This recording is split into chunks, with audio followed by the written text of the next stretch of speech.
Everybody here knows what it feels like to have no motivation. You wake up, you want to hit snooze. You tell yourself, I'll get out of bed in a minute.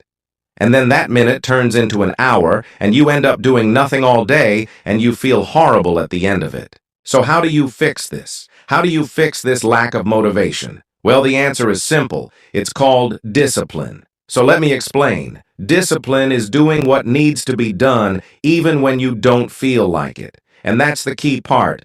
Doing what needs to be done even when you don't feel like it. Because when you don't feel like doing something, that's when motivation comes in.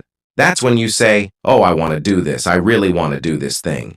But motivation is a fickle mistress. She's a liar. She's a cheater. She's a manipulator. And she will make you believe all these things just to get you to do what she wants you to do.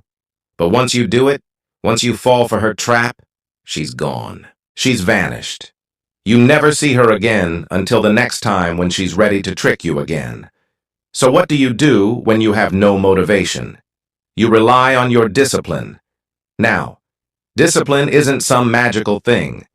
It isn't some superpower that only a few people have. It's a skill that we can all learn. It's a muscle that we can all build up. And it starts with small things. It starts with getting out of bed when your alarm goes off instead of hitting snooze. It starts with making your bed in the morning because once you make your bed, you've accomplished something that day. You've already won a battle over the other guy who didn't make his bed, and he's gonna be lying there all day feeling horrible about himself. And so motivation dies, and discipline takes over. And when you follow through on your disciplines, when you stick to your word, when you do what you said you were going to do, motivation shows up. She's back. You see her again, and she says, oh, I want to do this. This is fun. Let's go do this again. But you don't follow through this time. You ignore her. You leave her, and you go do your own thing. And then when you come back to that task again the next time, guess who's not there? The motivation. You got her good this time. And now you're free from her manipulation. You're free from her lies. You're free from her cheating ways. And you can do things in your life that are meaningful, that are important to you.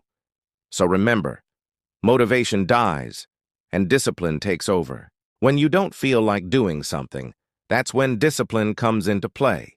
And if you stick to your word, if you do what you say you're going to do, eventually motivation will show up again, and it will be there for you when you need it.